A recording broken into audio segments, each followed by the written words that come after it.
everybody. Tonight, like I said earlier, we have none other than nuclear physicist, lecturer, and living legend, Mr. Stanton Friedman, who received his degrees as a physicist in the University of Chicago in 1955 and 1956.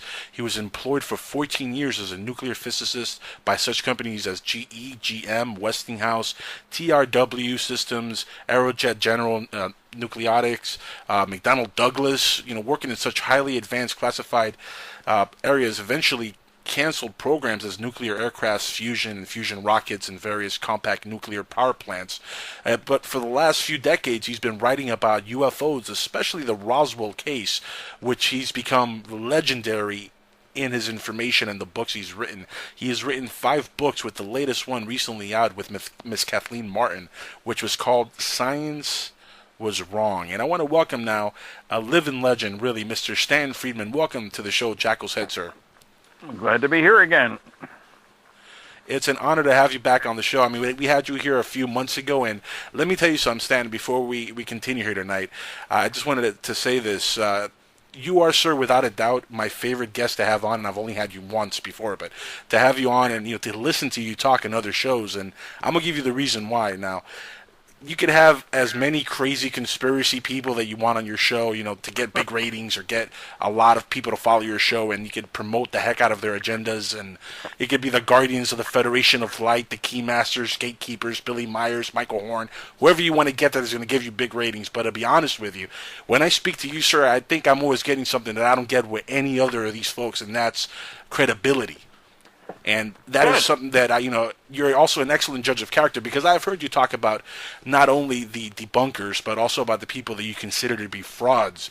And I appreciate the fact that you have an open mind, but at the same time, like me, you like to go for the facts. And, in case nobody's ever said it before, Stanton, I wanted to say to you, thank you for everything you've brought to ufology in your time with us, and for this book that you just, laid on here on us, which is an amazing book, Science Was Wrong. Thank you so much for everything you've done, sir. I really wanted to say that off the bat here. You're very welcome. I hope I can keep doing it. I think you're going to outlive a lot of us, believe me. And let me ask you, this book, this is the second book you write with Kathleen, Marden, and she is a fascinating lady. And I tell you, I've read the last book, Captured, and now I'm reading this book. You two make an amazing duo when it comes to writing about the UFOs and about science in general, or anything that has to do with UFOs. How well is it to work with her, and how did you two start working together? Well, we've known each other for many years. She's Betty Hill's niece, and I met Betty and Barney Hill way back in 1968. And she was active with MUFON, too. For 10 years, she was in charge, that's the Mutual UFO Network, she was in charge of certifying investigators, doing their tests and so forth. We'd see each other at Symposia. We were just at the one in Denver, as a matter of fact, last week. And so over the years, we've had a chance to talk a lot. And then we started working together on Captured because some crazy outfit in England, Montour, called me and wondered if I knew anybody who was still alive connected with the Betty and Barney Hill case. I said, I do. Let me check with them to see if it's okay to pass on her name to you. And I did, and it was, and I did. And so they brought me into New Hampshire. They brought her into, she lived in New Hampshire at that time. Now she doesn't. She's gone south, long way from me. Anyway, we did the show. We were interviewed by them, and it was broadcast only in Canada for some strange reason. An English outfit doing something for the Discovery Channel in Canada, not in the U.S., which is a good thing as it happens, because they didn't seem to be interested in evidence particularly. And when I read the paper, I had sex with an alien, Stanton Friedman, it said in the listing. And I hit the ceiling. Kathy didn't see that show because it wasn't broadcast in the U.S., but this was the craziest darn thing you ever saw. They had a woman who claimed she had 10 alien lovers, and a guy who said, wow, he's got alien females all over the place. And, of course, Betty and Barney didn't have sex with aliens. I have never met an alien, sexual or not. And so we talked at some length about this and decided maybe we ought to do this story right. And I visited Kathy, it was 400 miles then, and looked at all the material she had. She'd been working on a serious study of the case for many years. And I was very impressed, and she asked if I wanted to be part of it, and I said yes. I was the first to publish about the star map work that's in the book, and right. I'm also the heavy in dealing with the nasty, noisy negativists, since I don't mind. I don't have to worry about what my boss says. I'm my own boss, so I can be rather blunt about the debunkers and so forth. Yes. And then we talked about, after that we had some other thoughts, kept running into these situations where some smart guy would say something stupid, saying something was impossible. The original title of the new book, the publisher had the right to change the title. It was originally, "It's Impossible, Isn't It?" But it got changed to "Science Was Wrong." Hey, you don't win these battles. They have the right. No, you don't. You can't win them all. Contract. But I think, frankly, our publisher was also publishing Eric von Daniken's latest book, the American version of History is Wrong. So I think they changed the title to sort of have a franchise, if you will, about wrongness. But so we each wrote 7 chapters, and we'd see each other, not very often, conferences mainly, to go over stuff. And, thank God for the internet, as you said. So we're thinking that now we're promoting, but we're thinking about a possible other book. Maybe it's more wrong science. I don't know. We didn't run out of. We didn't run out of stupid things being said by smart people. Those are going on all the time, as I'm sure you're aware. Oh, definitely. So it's go on. No, go ahead. No, I was just going to say that there's no shortage of such things. There's arrogance and egotism all over the place, and you read back old comments that people said, as we do in the book. Space travel is utter bilge, says the British Astronomer Royal, and stuff like that. And it's easy to laugh at these things, but this nasty, noisy negativism has consequences. A lot of people died because doctors wouldn't try new treatments or kept new stuff from being used, and there were delays. It's like the attitude toward the jet engine in England. The English guy, Frank Whittle, had a patent in 1930, but nobody paid him any attention, and because obviously jet engines would be too heavy. They're gas turbines, and they're heavy. Well, the Germans, they came up with one in the patent in 1936, but they built the first aircraft powered by jet engines. And what if England had jet-powered aircraft to defend it during the Second World War? How much sooner would the war have ended? Oh yeah. So these things have consequences, and so it's important today, anytime, that we all recognize that. Be very wary of the expert who is speaking out about stuff which is about which he knows nothing, but thinks that because he has that piled higher and deeper degree, he can speak out about, And I don't have much tolerance for these guys, to tell you the truth. And it's kind of funny. People think I must get a hard time when I lecture. My usual lectures, flying saucers are real. Or lately, science, Flying Saucers in Science. I have my 2008 book, rather, is Flying Saucers in Science. And I come on very strong, but the fact of the matter is I've only had 11 hecklers in over 700 lectures, and 2 of them were drunk. So people are quite ready to listen to facts and data and solid information, and are encouraged by the fact that I am willing to stand up and be counted, tell it like it is. And it's been very, I'm not a masochist is what I'm saying. Nobody throws things at me, eggs or tomatoes or anything else, not even money. Well, that's what the thing we love about you, Stan. You know, the fact that you're straight up, you're honest about what you believe to be a fact.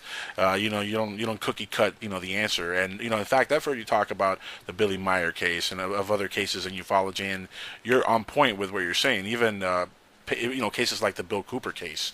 Last time we talked, you gave me your opinion on Bill Cooper, and the fact that you just said it bluntly like that, and you said what is factual about the man. You didn't attack him as some people would attack. You were factual about who he was, and this is the person who he was. But that's the great thing about you. And I've recently read some reviews, especially one by John Harney on the new book, and he talks about how you launched your familiar attacks on the debunkers in the book. But let's speak on that for a minute here, because of the simple fact, like I said, you don't only attack the debunkers, but you also do attack the folks who are frauds. Well, that's right. I call them as I see them. And, I intentionally posted a link to his review on UFO updates, and with Kathleen, and then on my website, www.stantonfriedman.com, with Kathy and I responding to it, because he really gave a totally deceptive picture about what we said in the book.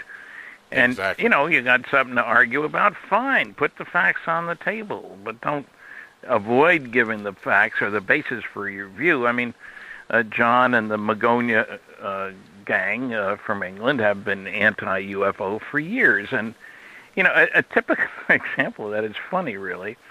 There was a review of my Flying Saucers in Science, Peter Brooksmith, and I've met Peter. I won a debate against him, me and a lawyer in England at the Oxford University Debating Society, mind you. And to his credit, a month after the debate, he ordered copies of the scientific literature, which I had referenced. A little late, you might say. But anyway, in his review of Flying Saucers in Science, he said, Friedman neglects the fact that as you get close to the speed of light, the crew wouldn't barely be able to lift their arms. They'd be so heavy. He doesn't understand the physics here. Yes, you get close to the speed of light. From an outsider's viewpoint, the mass increases and time slows down, but not as far as the people are concerned. You'd think he would have asked somebody to look at it who knew something about physics, but... And so that's typical, the English gang against UFOs, if you will. And they made it sound as if the paranormal stuff that Kathy talked about, were opinions and feelings and stuff like that. And she cited chapter and verse of published literature, to which he does not respond at all. So, if you're going to criticize us, do it on the basis of facts and data, darn it. Exactly. And if you're not gonna dig out the facts and data, why say anything? Just because you can? I mean, freedom of speech, isn't it great? But it seems to me that people have an obligation, if they're pretending to be objective, careful, unbiased, to do their homework, check on the facts and the data. And that's what bothers me. It's the scientists coming out. And I think more of us need to be scientific about these things, not just flail away as if everybody's viewpoint's as significant as anybody else's because there is no absolute truth. Well, there are a lot of absolute truth. 2 and 2 are 4, darn it. Yes. Not 3.5, not 5.2, Some facts are facts, exactly. Yeah, and that's the thing. I can say that chocolate tastes better than vanilla, and you recognize that that's an opinion, not based on fact. Or, Marilyn Monroe is prettier than Betty Grable or something like that. I don't know if she was or not, but there is a difference between facts and opinions. And especially if the opinions aren't based on facts, you might as well do... I like to call it dartboard physics for some of the stuff that the academics say about, especially about star travel, which they really get screwed up. It amazes me. I mean, there's certain data that's pretty straightforward, and yet I consistently find that in college physics classes or seminars, I often get asked to speak before my evening lecture on a campus, and I find out from the students sometimes that, hey, the professor claims he's going to make you look like an idiot, you know, so I make sure that I say things that I know they don't know anything about. Sneaky. But then I do something a little trickier. I ask, what's the numerical value of 1G? Because they don't like the idea that, you know, you can get here from someplace else and it would take too long and all, you know, and you can't stand a lot of G's. So they'll immediately all say, all the students in the props, 9.8 meters per second squared, which to most people means absolutely nothing because there's nothing else we measure in units like that. So I then say, yeah, okay, how do you relate that to a Corvette? And they look at me like I'm speaking Swahili or something. Well, you know, there's a real world. How much acceleration? Yes. A Corvette, it's a hot car, more or less. It's probably not the hottest around, but anyway, and I say it's 21 miles per hour per second. And for listeners who like cars, that means if you pull 1G in 3 seconds, you're going 63 miles an hour, and that's a pretty hot car. You know, most cars take 5 or 6 seconds to get to 63 miles an hour. And then I ask them, what's the speed of light? And they all immediately say 300,000 kilometers per second. I say, okay, put that in units that means something to most people. They look at me. I said, well, try 670 million miles an hour. And that covers distances in the solar system, so it's a meaningful kind of thing. But then the key question, so how long does it take at 1G to get to the speed of light? And it's a multiple choice question, I'll tell them. You can put away your pencils. Is it 1,000 years, 100 years, 10 years, or 1? And you'd be amazed at how many people think it's 1,000 or 100 or 10 when it's 1. And that makes a big difference. If you think it takes 1,000 years to get someplace at 1G, close to the speed of light, then it's going to take you a long time to get anywhere out there. But if it's only 1, then it's not so bad, is it? You know. So I try to make sure that we deal in the real world. And this has come up. I just gave a paper last week at the Mutual UFO Network Symposium.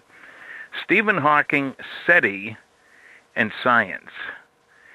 Pointing out that this year the press has been sort of nice to people talking about aliens as long as they have the PhD degree, and there are people like Stephen Hawking and astrophysicists, even though they don't know what they're talking about. But you don't hear anybody talking about, okay, so how many stars are there around us? Frank Drake, the father of SETI, grandfather of SETI, he's even older than I am. Frank is saying, and he said this at a fancy conference in England, that there ought to be 10,000 civilizations in our galaxy capable of sending signals to us. That sounds like a big number. Then you realize, really, wait a minute. No, that means 1 in 10 million. There's over 100 billion stars in our galaxy. So if there's only 10,000 able to send signals, now why in the world they would send signals using technology appropriate to us primitives, I have no idea. You know, but 1 in 10 million means within 1,000 light years there might be 2, us and somebody else. That's very rare indeed. And I look and I try to tell people, do you realize how many stars there are within, say, 55 light years of here? There's almost 2,000. That's a lot. And you say 100 light years, you know, then it's 8 times as many because it goes the cube of the distance. So when you say, and several of the astrophysicists have said, Stephen Hawking, if aliens had been coming here, we would know about it because they would have sent a signal first. And I sit back and say, why? Columbus did not send smoke signals to the Indians, as far as I know, anyway. You know, Stephen said something about we shouldn't let aliens know we're here, neglecting the fact that the aliens have been coming here for a long time, because we might, look what happened to the natives when Columbus came. And, think about that for a while. The natives didn't have weapons of mass destruction. They didn't have intercontinental ballistic missiles. They didn't have all kinds of means for detecting intruders, radar and spy satellites and stuff like that. And Columbus wasn't such a big shot either, so he had iron weapons and big sailing ship. That doesn't compare to the aliens, And so, but the notion that if they were coming here, they would have sent us signals. I keep saying, why? They're here for their purposes, not ours. And why would anybody think our technology is the ultimate? Whereas, because anybody else in the neighborhood, we've had radio for a little, I hate to say this on radio, I guess, but for 110 years or so, that's not a big fraction of the time that there has been life in the neighborhood. I mean, unless you think that the world was created in 4004 BC, as Bishop Usher said, I think it was October 23rd of 4004 BC, at 6 o'clock in the evening. If you say, hey, that should have been 4 billion 4 BC, that changes the picture considerably. So what I'm saying is that, yes, it's nice to have the media talk about aliens without ha-ha, but, there's Larry King. I like Larry. I've been on his show a total of 4 times.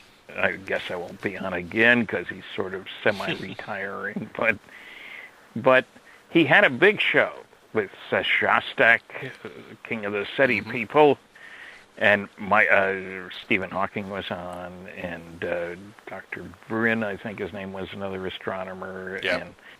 And who was the man for the scientific side? It was Dan Aykroyd. Now, I like Dan, and he knows a lot about UFOs, and he gave the book Captured a nice plug on there. Yes. But why didn't he have a scientist on there? Like me. I'd have been happy to take on these guys. No, they got an actor. Yeah, I mean, like sense. I say, I've met Dan. I've had dinner with him. Great guy, I like him. And he's sharp, and he's a MUFON benefactor and things like that. But that doesn't show a lot of respect for the subject, as far as I can see.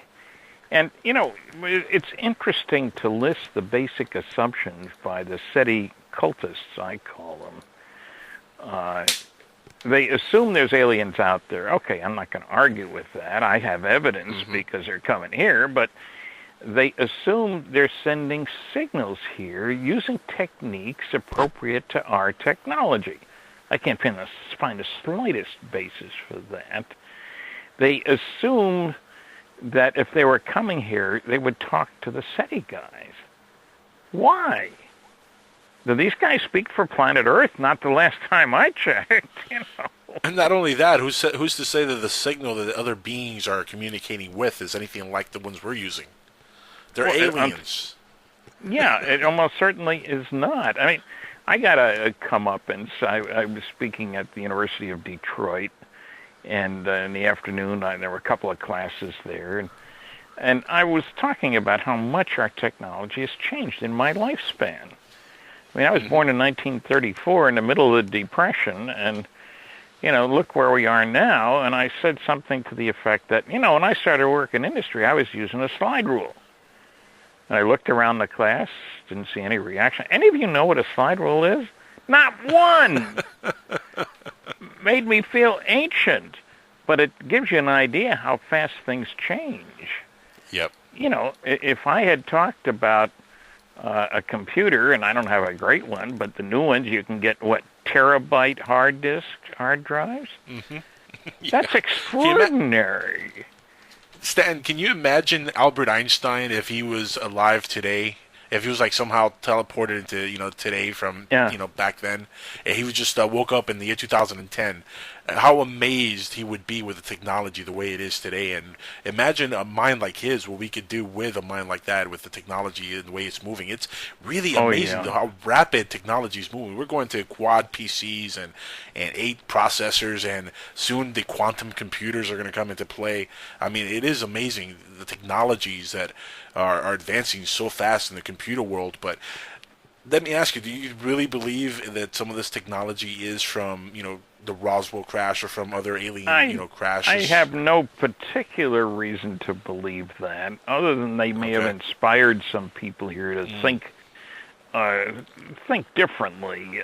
My mantra is that technological progress comes from doing things differently in an unpredictable way. And another thought that's come up recently, and that bears on this question, one of those English guys again was saying that, look, if Roswell had happened, half the scientists at universities would have had to be rushed out of the universities to work on Roswell. And I protested very loudly. I said, look, you don't seem to understand that in the United States, where we weren't being bombed or attacked, unlike in England and Russia and so forth, that we spent an enormous amount of money setting up really incredibly sharp, good labs. I visited many of them, primarily for the Manhattan Project to develop nuclear weapons. But we're talking about major facilities. This wasn't done at universities. There are some good researchers at university. I'm not saying there aren't. But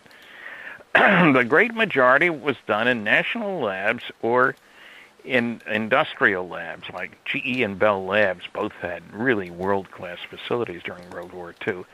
And a few years ago, I checked, and the 3 nuclear weapons labs, Lawrence Livermore, Los Alamos National Lab, and Sandia Corporation, each employed 8,000-plus people, and each had an annual budget over $1 billion. The 3 together, total budget was greater than that of the National Science Foundation for all its research projects.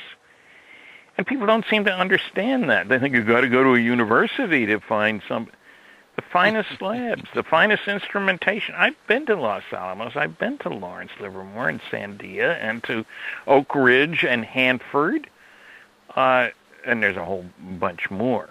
But, I mean, if you want a stealth fighter, you don't call up your local university and say, hey, can a few of your guys help me on this? You go to Lockheed and you spend $10 billion. And remember, the motto of the academic is publish or perish. When you're working on classified projects, you better not publish. Your satisfaction comes from a job well done, not from theoretical paper pushing. And so there's this crazy notion that Roswell couldn't have happened because there wasn't this enormous migration. That's balderdash. The same notion came up when I was interviewed for the Peter Jennings mockumentary that was broadcast February 24th, 2005. We finished the program, the interview. I mean, I was lucky. 20 seconds of my hour-long interview made it on the air. There were 100 people who got interviewed, including Dr. John Mack and others, none of which made it on the air. Wow. But when we finished the interview, the guy says, Stan, don't you think if these things were real, that half the academic scientists would be working on UFO stuff? It was kind of a shocking question because he'd been pretty reasonable up to then. And I said, no, those who can do, those who can't teach. Mm-hmm. You go to Lockheed or Boeing or General Electric or people like that. You don't go to universities for this kind of stuff. I'm not saying that no university profits contributed anything, to research and development on classified activities. Of course, MIT did loads of work during the war, for example, on electronics. Mm-hmm. Well, you worked at GE yourself. I mean, you worked at GE back in the day, and I mean, you would say if there was any alien technology they were working on. No, I would say have no reason to think there was. Well, remember, we had a major effort. We spent $100 million in 1958. Yep. That's a lot of money in $58, and we employed 3,500 people, of whom 1,100 were engineers and scientists. Mm-hmm. This wasn't 8 professors and 22 grad students. We're talking about this massive effort. And people seem to be blissfully ignorant of where the work gets done. So what I'm trying to say, one reason for the rapid change in our technology is that we've spent a tremendous amount of money equipping very fine labs. And, you know, when it comes to Roswell, you didn't have to go far. Los Alamos is within the state. And I've been there, and boy, do they have good labs, good equipment, good people. And the rule, incidentally, would be, and I say this from my own work on classified programs, is something like Roswell happens. Okay, you want a quick answer as to what the heck is going on here. Are these guys going to invade us? You know, what's happening? You need to go to people who are extremely talented, very bright, who have an existing high-level security clearance, who have fine laboratories with really good equipment, and who would be ready to give you an answer, you know, as soon as possible. You get it to them. You don't say, I'll come back to you in 6 months and get your clearance in or anything like that, you know. So those are the requirements, and you didn't have to go far. These people were all involved, you might say, in the Manhattan Project, and it's kind of incredible. I'll give another example. The NRO, National Reconnaissance Office, announced about 3 years ago that they had canceled a program with Boeing developing new satellite architecture, how you arrange your components, and some of their satellites can run $500 million. That's a lot of money for a piece of hardware up there, you know. They admitted that they were canceling this program. They'd only spent $14 billion and didn't get what they wanted. $14 billion represents a massive effort. Forget about aliens, you know. So I want to correct that crazy impression. I am not saying, even though I'm the original civilian investigator of the Roswell Incident, that we've learned all kinds of new technology. We may have some, but don't give the aliens credit for work that's been done by good, hard-working guys, not at universities, who work on classified programs. There's no secret to that. The work is secret. You know, it's amazing. You know, some people don't want to give credit to human beings. We're a very creative bunch of people. I mean, we create amazing new things. Our minds are always constantly creating, and you always have those individuals that come throughout history who create amazing technologies. In fact, believe me, I have no reservations whatsoever believing that a lot of the UFOs that are cited by folks are none other than, top secret crafts that we've been, working on for years that have nothing to do with aliens. In fact, Michael Surratt, has gone on several different shows talking about some of the top secret government aircrafts that, he's, witnessed and he's worked on, and it's amazing the amount of stuff that the government does have that they are not telling anybody about, but it doesn't necessarily mean that they're alien crafts. Do you think, Stanton, do you think that a lot of the reported UFO sightings could be just that, reported sightings of some top secret craft that we'll see in 30 years? I don't think a lot of them. I think some. Now, the CIA would have you believe. Their historian wrote an article, the government was so happy when people claimed to be seeing UFOs when really it was the U-2 and the SR-71 and stuff. I have yet to find somebody who thinks that a U-2 or an SR-71 could make a right-angle turn, could hover, could fly silently, could land out in the middle of nowhere and take off from there from a space not much bigger than itself. Now, that was propaganda, CIA propaganda. And now there are people saying, it's all mythical, this UFO stuff. Maybe it was German, And that's a good point you just made, because that's actually something that I've been hearing a lot about, that the Roswell crash could have been a German saucer. Because the Germans apparently had UFOs. Well, let's get that straight. The Germans had made drawings, talked about the possibility of building round vehicles that would be able to go up, down, back, forth. Ideal shape, obviously, no front, no back, you know. You try backing up an airplane with engines on it. Yeah. Doesn't work what we're talking about. But I've looked at the German. I did a review of Joseph Farrell's book about the Reich and Roswell, and I was not impressed. Yes, when I worked in industry, our artists were as good as anybody else's, and they drew up slick-looking stuff, whether it was nuclear-powered airplanes and other things that I worked on. That doesn't mean we built them. Did the Germans actually build any of these things? If they had, why didn't they use them during the war?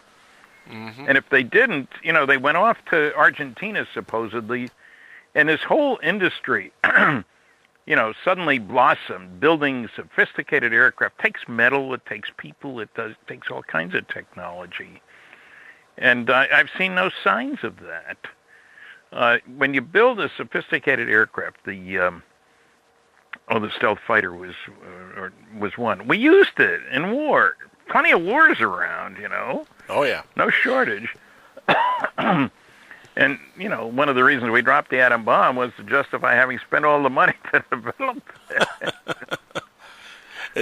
Here's a question for you, though, and, you know, this actually might be a little bit logical.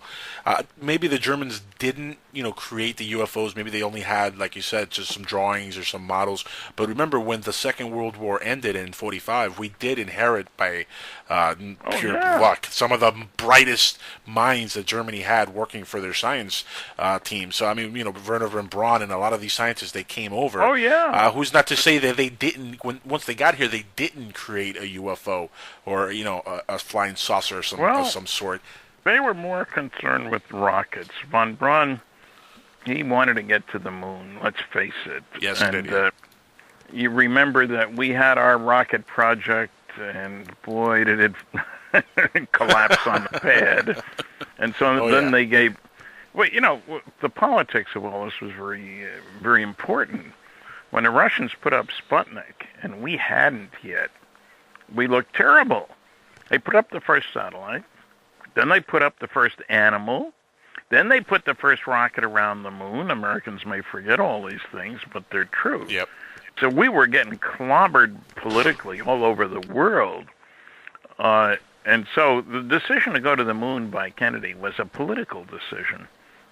You know, we got to get a man to the moon and back safely by the end of the decade. This is in like 1961. And we did. But it was a political thing because the Russians were beating our tail everywhere you looked when it came to space. The old argument was that their Germans are better than our Germans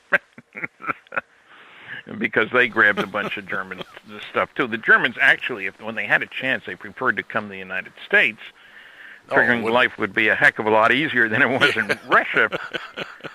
You know, Russia lost 20 million people during World War II. We tend to forget that.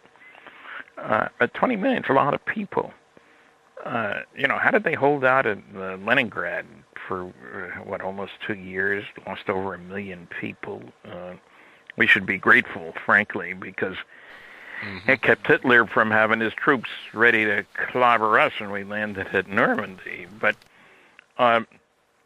So there's no doubt that we picked up under paperclip and violated some rules. There were rules that nobody could be brought over who was a Nazi, and it's turned out that that was not adhered to. There were plenty who were Nazis using slave labor and so forth. But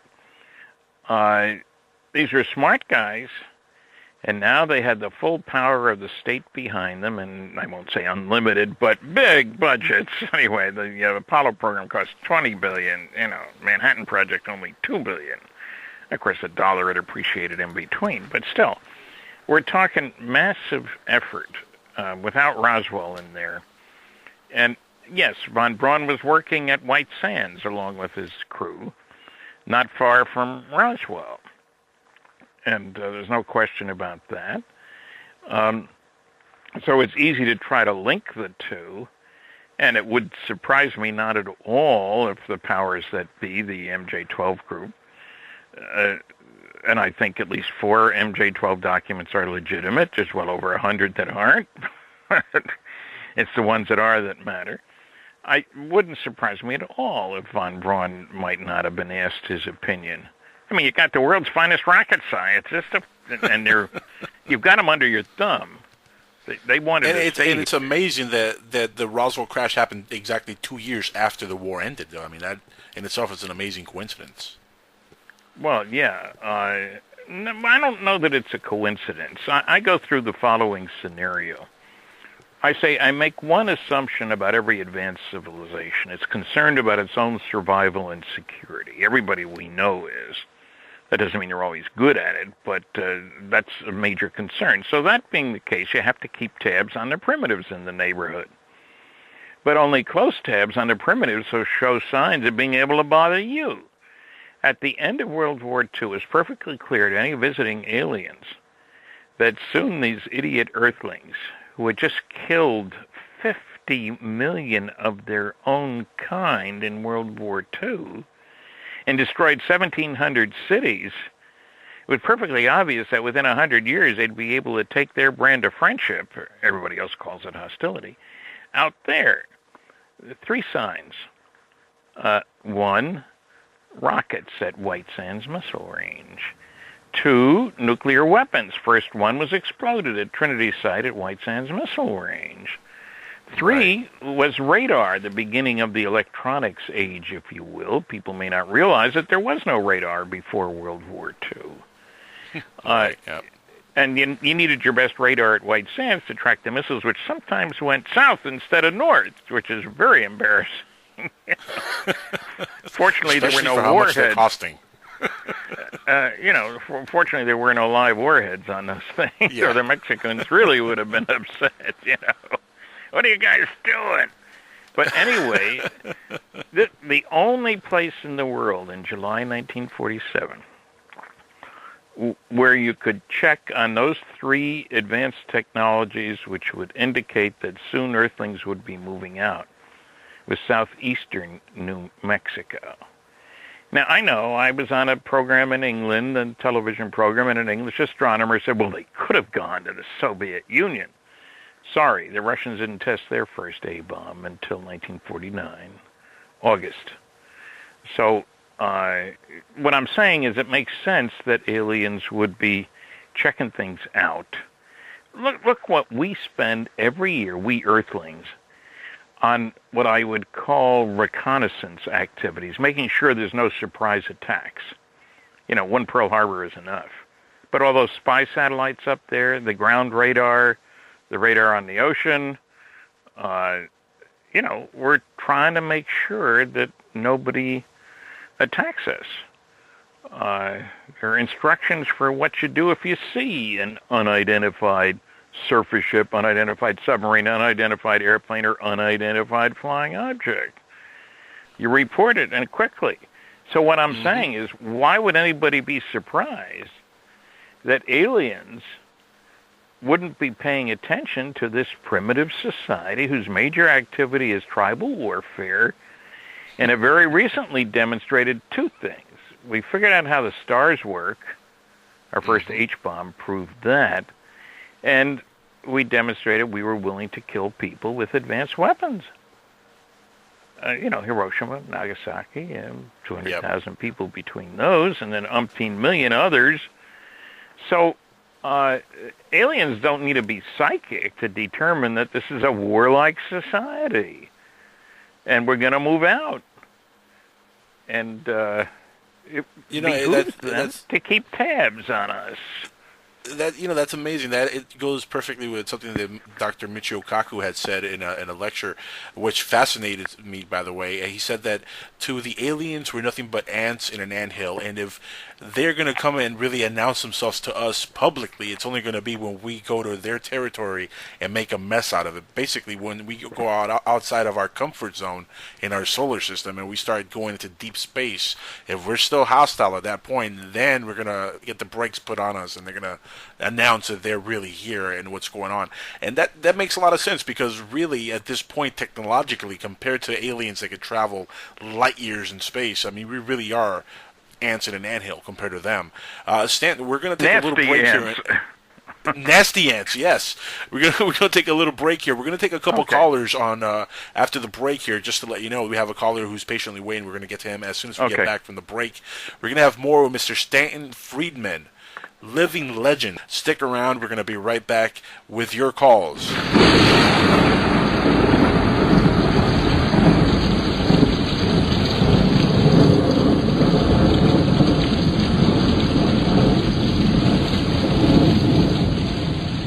Alrighty, folks, the nasty bugs in outer space are back. Us humans here on the Jackal's Head listening in to a living legend, Mr. Stanton Friedman.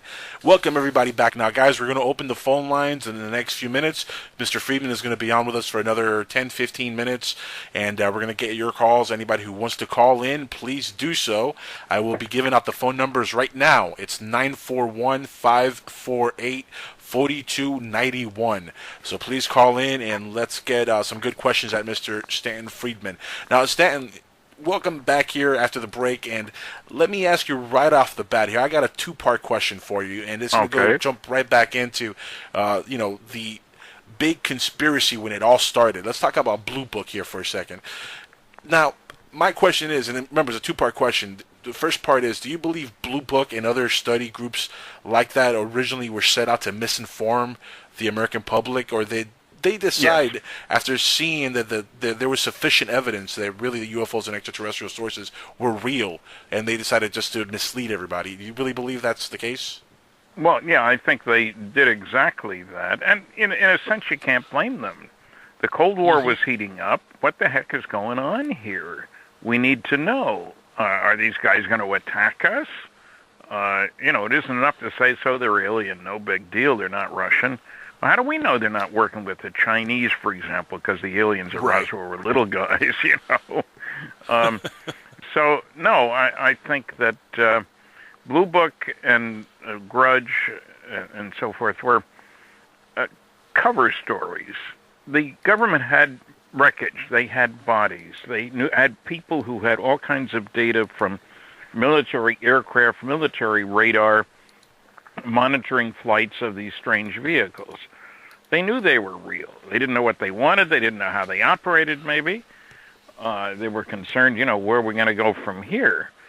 So, we go back to General Bolender saying in 1969, in a memo that led to the demise of Project Blue Book, that reports of UFOs which could affect national security would be made in accordance, are being made in accordance with JNAP, Joint Army Navy Air Force Publication 146 and Air Force Manual 55-11, and are not part of the Blue Book system. And he repeated it 2 paragraphs later. If we close Blue Book, the public won't have a place to report UFOs. However, as previously noted, reports which could affect national security will continue to be investigated using the procedures established for that purpose. So Blue Book was the public face, and the media bought it. I mean, the media are so smart, they know nobody could fool them. This is what the government said. Well, it must be the truth, right? So we have that strange situation that Blue Book was not a major scientific organization. I mean, I visited the Foreign Technology Division of the Air Force, which had Blue Book under it, a number of times in the early 60s. And, Blue Book had an officer, a sergeant, a secretary, a bunch of filing cabinets, and a once-a-month visit from Dr. J. Allen Hynek. FTD had a dozen scientists and engineers there looking at foreign technology. Blue Book was a nothing kind of organization. And you can see that the first book I read, fortunately for me, a good choice, I didn't know it at the time, but it was the Report on Unidentified Flying Objects by Edward Ruppelt. It was the first head of Project Blue Book. And it was clear this was not a major undertaking. It wasn't a bunch of guys, a few people. And they had officers at each base, a UFO officer who would supposedly do a little investigating. But This was not something being taken seriously in the intelligence end of things, because what you worry about is those reports which could affect national security. And when I talked to General Bolander, and I did, he's dead now, and I don't know how to reach him. Maybe somebody you guys know can reach him. But when I talked to him, it was perfectly clear there's a separate channel for reports which could affect national security. Mm-hmm. And, let's be clear about that this isn't just idle stuff. The stuff that can affect national security, they spend a lot of money on. The radar nets and the spy satellites later and stuff like that. Somebody has to gather the data from the pilots who take gun camera pictures chasing UFOs, the guys who take pictures of the radar screens as the saucer goes by with whatever it's chasing, or whatever is chasing it. So there's a whole world out there. And Blue Book was not the high-class scientific effort. There's no question about that. I visited Project Blue Book a number of times back then. Yep.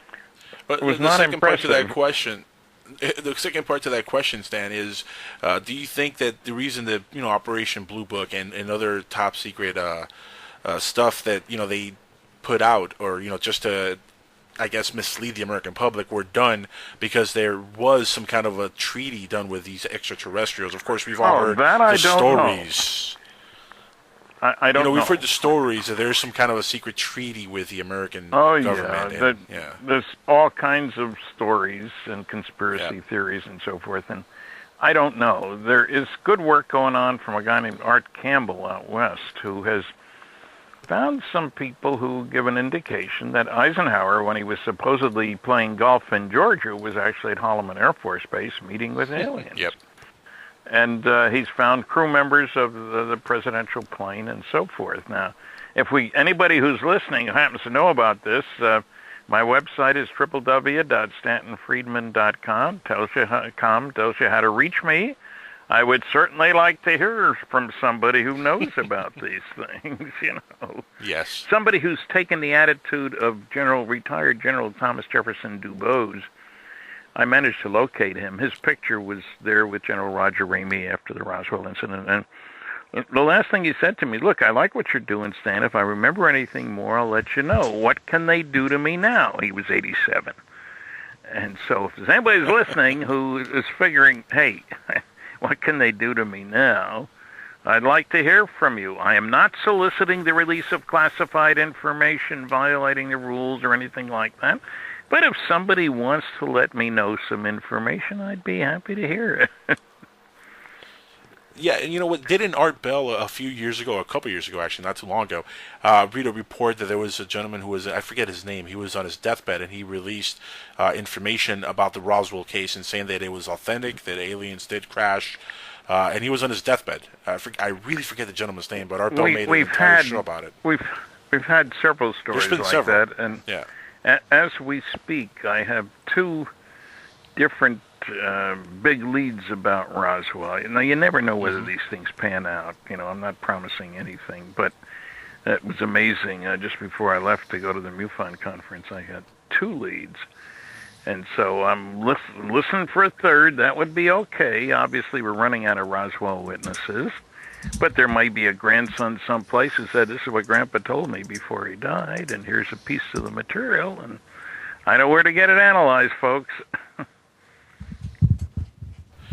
Now, we have a caller who's going to be on the line here with us in a couple of minutes, Stan. Are you ready to take a caller tonight?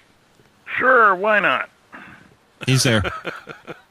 Caller, welcome to the show. You're on live on the Jackal's Head with Mr. Stanton Friedman and little old me. Welcome to the show. Hello? Is he there? He should be. Jamie? Uh-oh. He's on the line. I see the number on there. Huh, wait, let's see if we might have to call him back in. I think he might have dropped out. Oh, what a shame. What's this gentleman's name? Christopher. Christopher? Hi. Yes. Hi. Hey, Chris. Christopher. Oh, yes, sir. Mr. Friedman, I'm glad to speak with you. Oh, I'm delighted. Okay. What's on your mind? I've been following your work for a lot of years, and belated happy birthday, by the way. Oh, thank you. Yeah, that was Thursday. And it's good to have another one under my belt. Both my parents lived to be 90, so I'm hoping that I will match them, and that means I would have 14 more years to go. What the heck? I'll take them. Well, I just wanted to let you know that I'm really excited about your new book, Science Was Wrong, because what you're doing is amazing. You're challenging the status quo, and you are trying to redefine what is right and what is wrong. And then to approach the philosophical aspect is wonderful. Well, thank you. I'll tell Kathleen that, my co-author who wrote half the chapters now.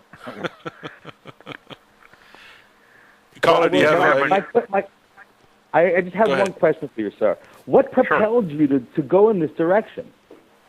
The new book, you mean? Yes, sir. Well, because as we were looking at the UFO stuff, we kept running across these examples of bias, prejudice, ignorance on the part of very smart, very well-educated people. This is just with regard to UFOs.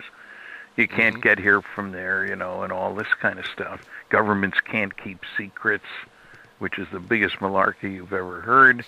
Right. And so we decided, as Kathleen and I were talking, that, hey, it's true in we both have strong medical interests, and in the book there's a story of Ignaz Semmelweis, one of my heroes.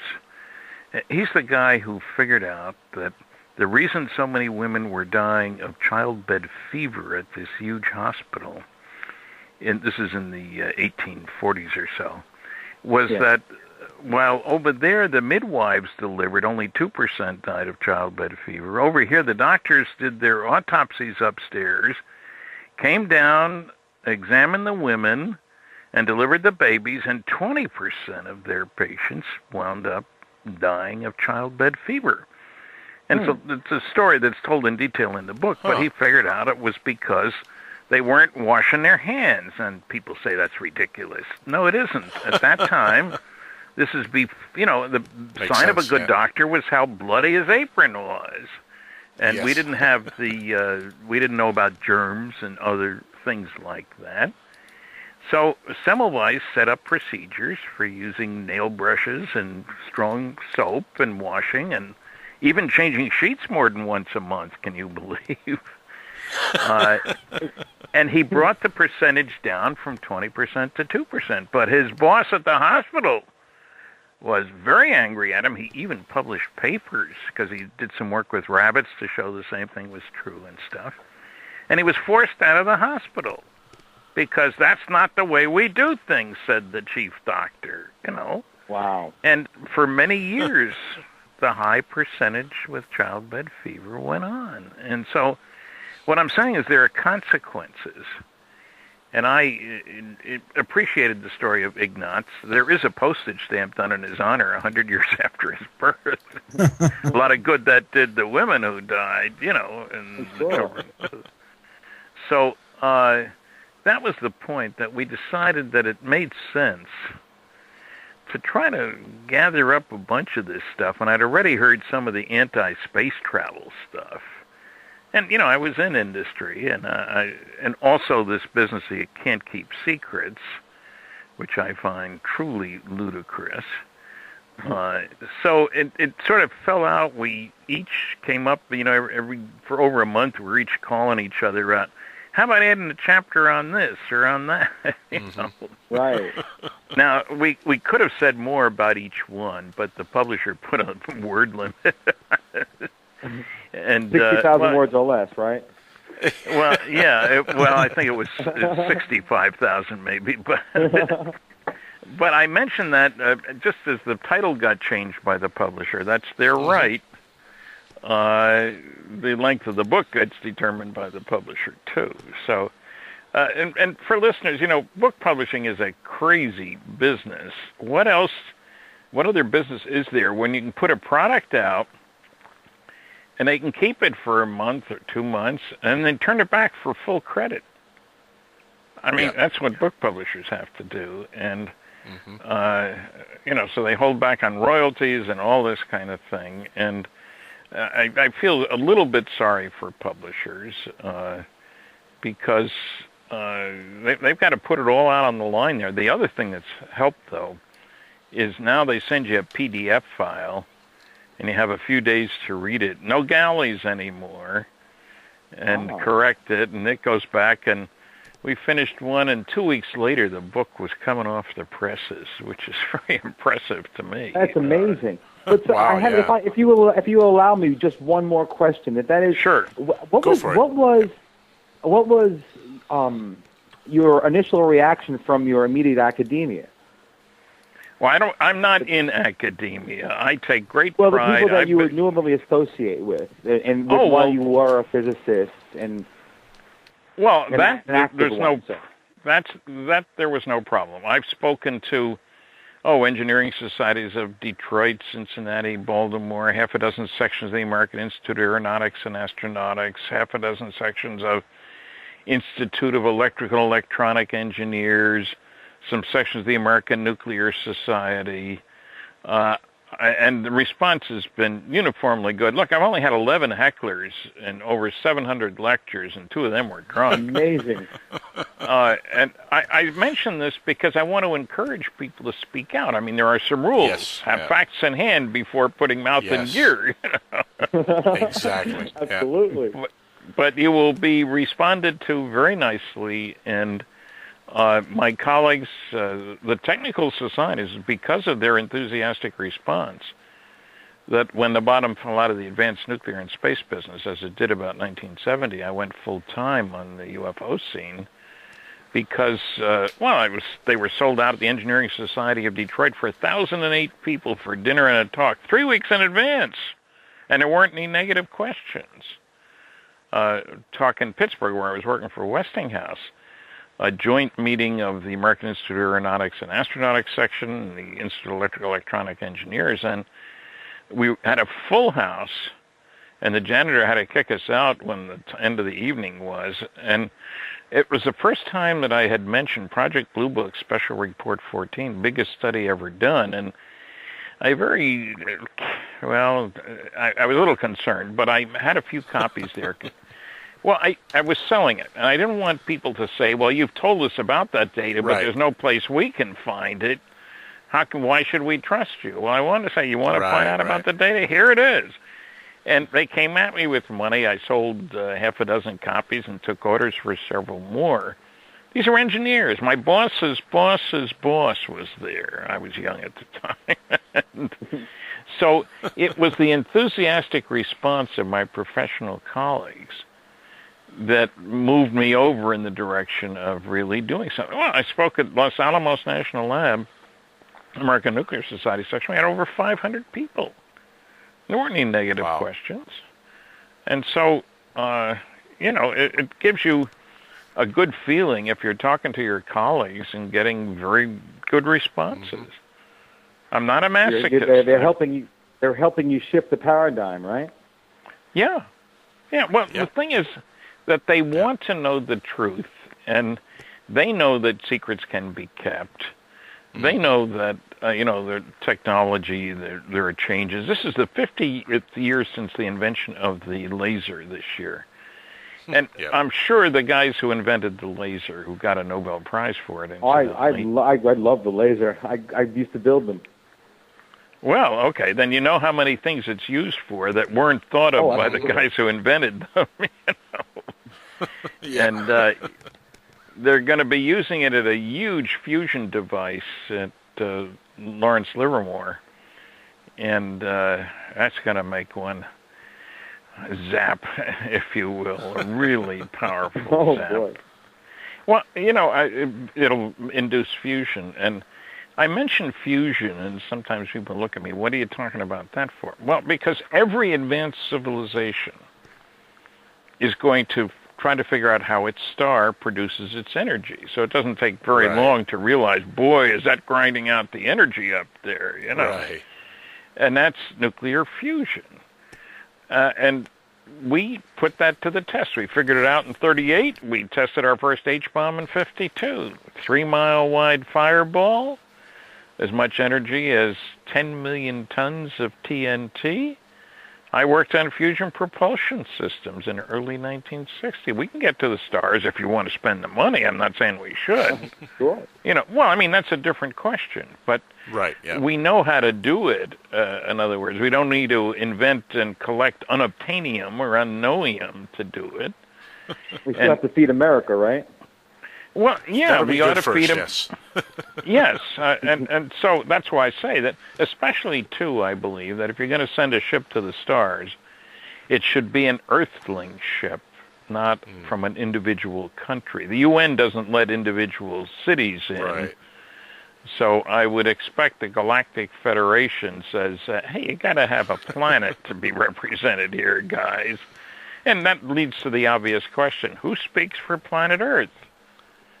There's not Sheldon an Knight. obvious answer. I would choose think the so. Dalai Lama. Well, I got to go with Sheldon on this one. Oh, okay. Stanton, real quick, speaking of Sheldon Knight, what is your take on the Galactic Federation of Light and Sheldon Knight's claims?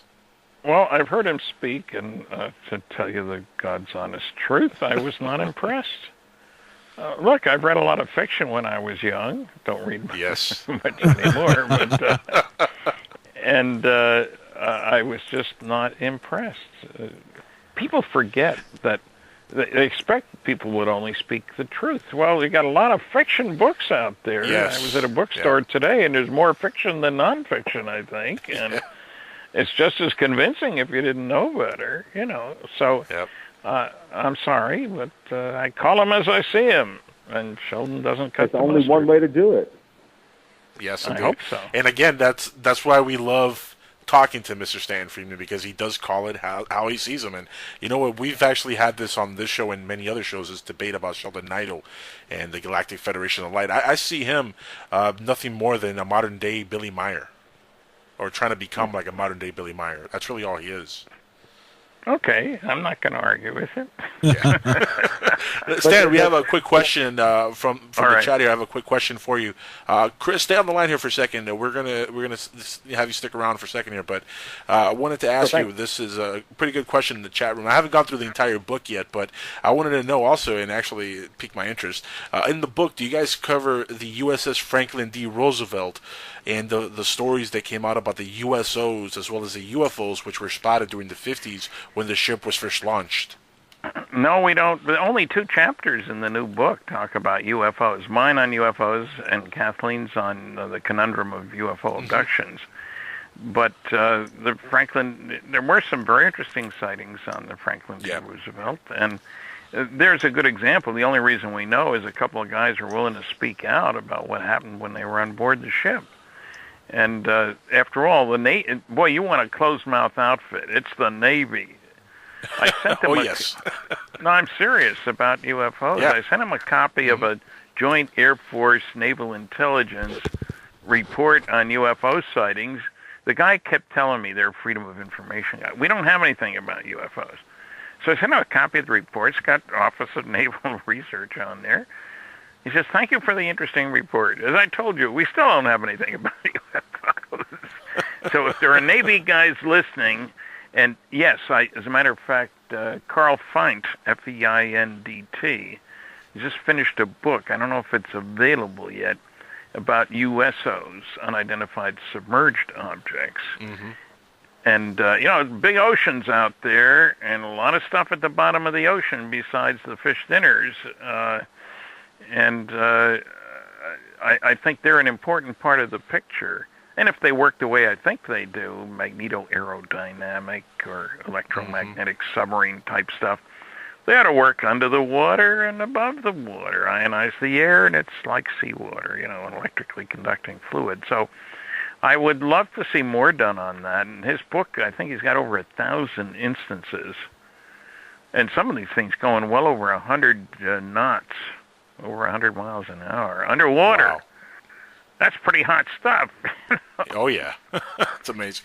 See, Bingo. This is why you are my favorite person to have on the show. And again, thank you so much for being on here tonight. I know that it's a little bit late, in your time zone, and I appreciate the fact that you were able to spend some time with us, and for everything you do. Like I said earlier tonight, I really do want to say thank you for everything you've done and you've brought to ufology.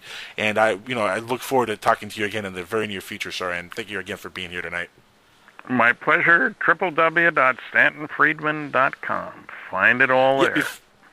Before you leave, they can find all the books and everything on the website, and they can buy them.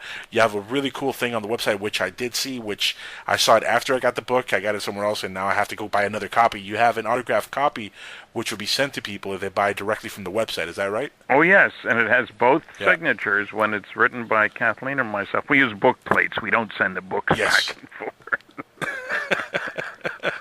I'm going to be probably buying another copy so I can get that autograph from you, sir, because I want to have a collection of autographed books by Mr. Stanton Friedman. Thank you again so much for being here, and I'm going to let you go now for the night, sir. Take care. Thanks. Good night.